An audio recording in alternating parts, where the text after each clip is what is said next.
ये सरकार भ्रष्टाचार को लेकर के जीरो टॉलरेंस पे काम कर रही है और कहीं पर भी इस प्रकार का कोई संज्ञान हमारे सामने आता है, सरकार सख्ताई से उसको प्रकार्य करती है।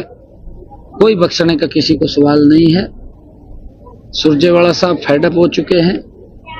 सुरजेवाला साहब अब क्योंकि उनको आगे भी कहीं कुछ प्रकाश दिखाई नहीं दे रहा है और जब किसी को आगे अंधेरा दिखाई दे तो फिर वो कहेगा भी चलने में दिक्कत आती है। अब उनको आगे रास्ता तो दिखाई नहीं दे रहा। जब आगे रास्ता सुरजेवाला को दिखाई नहीं दे रहा तो मानसिक रूप से कांग्रेस तो बीमार हो ही गई है, परंतु ने भी बीमार हो गई।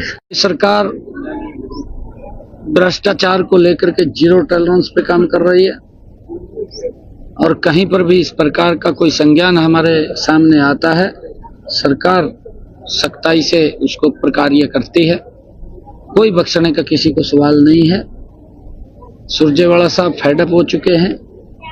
सुरजेवाला साहब अब क्योंकि उनको आगे भी कहीं कुछ प्रकाश दिखाई नहीं दे रहा है और जब किसी को आगे अंधेरा दिखाई दे तो फिर वो कहेगा भी चलने में दिक्कत आती है। अब उनको आगे रास्ता तो दिखाई नहीं दे रहा।